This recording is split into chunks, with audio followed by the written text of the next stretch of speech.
Good morning everyone and welcome back to my channel. Andito ako ngayon sa Canada, Toronto to be exact.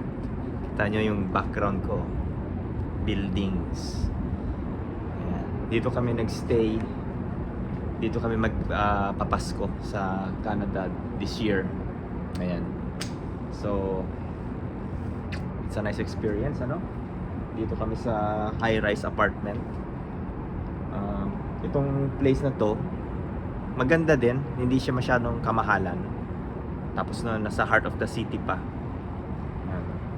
So maya maya pupunta kami sa Scarborough, mag-ano kami doon, bibisitahan namin yung amin auntie tsaka uncle. Ayan. So yun guys, ito yung ating vacation this year sa Canada. Galing lang kami sa grocery stores eh.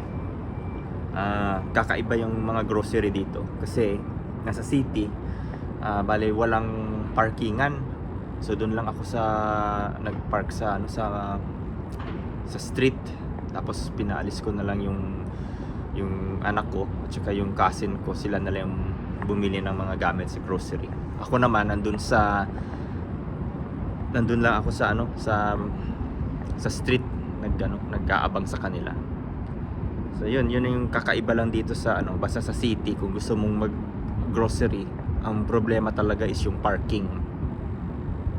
Ayan. So guys, pasok muna ako sa loob. Medyo lumalamig na dito. Ayan, ito yung ating kwarto. Ayan. Queen bed nga lang. So okay na sa aming mag-asawa ito. Tapos yung mga bata doon naman sa kabilang kwarto. Yung aming guests, yung pinsan, binigay namin yung master bedroom sa kanila kasi meron silang baby, tsaka yung kama is king bed, so mas comfortable kung doon sila mag-i-stay. So yun guys, ito yung aming place, nice view ng cityscapes. Ayan. Good morning everyone and welcome back to my channel from Canada. Ayan, Merry Christmas sa inyong lahat. It's Christmas Day ngayon dito sa Canada. Ngayon, pagising namin ni Mrs., tingnan namin yung labas. Mukhang parang mag-i-snow pa naman. Ayan ang itsura ng labas ngayon sa aming kwarto. Ayan, napaka-gloomy. Masyado bang malamig sa labas ngayon or okay lang siya? Labas tayo. Ang ganda ng kakaiba talaga itong yun, nandito ka sa sa high rise. Hindi katulad doon sa amin, paglabas mo ng bahay, makikita mo green, puro puno, yan, farmlands. Ngayon ito complete opposite. Siya, yung puro mataas na building. Ayan. Kakaibang experience yung na namin ngayon dito sa Canada kami. Tapos hindi masyadong malamig, kaya tinan nyo, naka t-shirt lang ako. Medyo chilly pero kaya naman. Hanggang na sana kung merong upuan dito eh. Pwede ka maupo. Ganda ng kakaiba lang. Yan, pasok na muna tayo sa loob. Ito yung kusina ng apartment na rent namin. Ayos din, di ba? Kusina dyan, tapos merong maliit na sofa, maliit na dining table. Okay na din. Sa New York, yung mga ganitong klaseng apartment, 3-bedroom apartment, napakamahal i-rent. Yeah, totoo yun. Pag nag-rent ka sa New York ng ganitong klaseng apartment, kailan doble o tatlo yung trabaho mo. Napakamahal. Hindi ko lang alam dito sa Canada kung magkaano talaga yung rentahan ng ganitong klaseng apartment. Yung hindi yung pang Airbnb yung kanilang ano talaga, yung everyday living nila. Yan.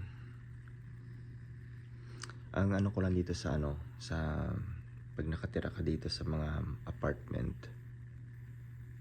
siyempre sa katagalan maboboard ka din eh, kasi wala kang mapuntahan, dito ka lang sa loob ng apartment mo. Tapos nun dyan sa labas, lagi ka sigurong kumakain sa labas or dumagala. Tingnan nyo guys, may napansin ako sa taas ng building. May naglagay ng graffiti. Biruin mo yan. Pinakatuktok na yan ng building, meron pang gumawa ng ganyan. Either yung gumawa niyan ay taga dyan, baka dyan nakatira, tapos may access sila sa rooftop, ginawa nila yan. Hindi maganda. Ang taas ng mga buildings dito sa Canada. Ay nini, buting sa makeup, lipstick.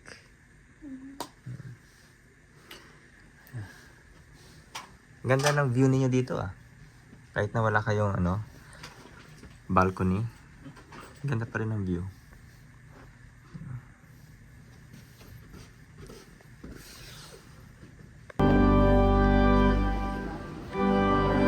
Tapos na yung misa. Nag-attend kami ng misa dito sa cathedral sa Canada.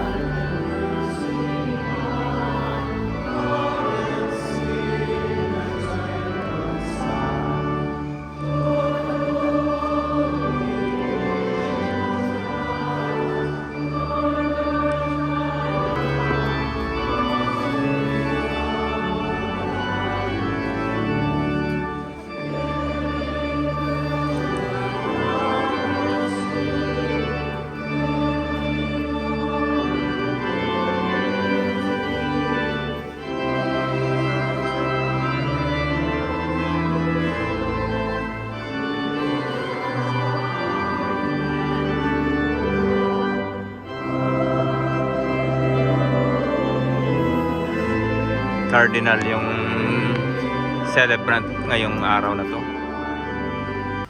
Ganda ng simbahan nila, luma ng simbahan to. Ito iba namang simbahan to. Ngayon. Isa pa. Ngayon. Nan. 1, 2, 3. Yan. Thank you. Okay. Open. Papunta kami sa CN Tower, which is yun. Yan. Kita niyo yan? Yan. Ayan yung CN Tower. Taas. All the way up there.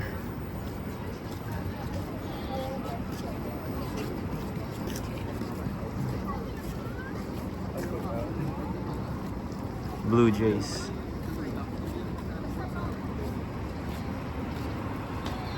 Ang taas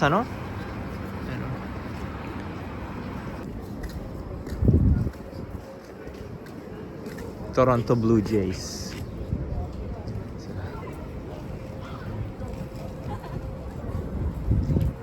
Nagpa-picturean sila doon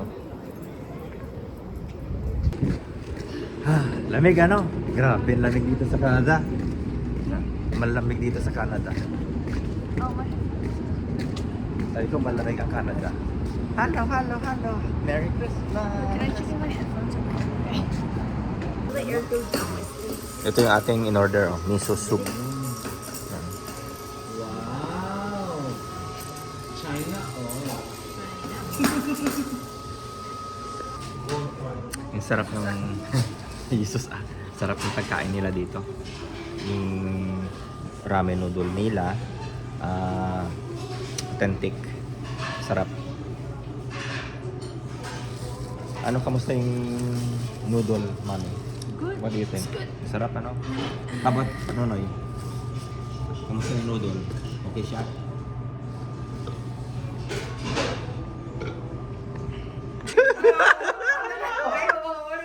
Katingin ko si Nonoy William ang impostor talaga. Hindi lang yan siya na gano'n. Hindi mo pwede kita ko.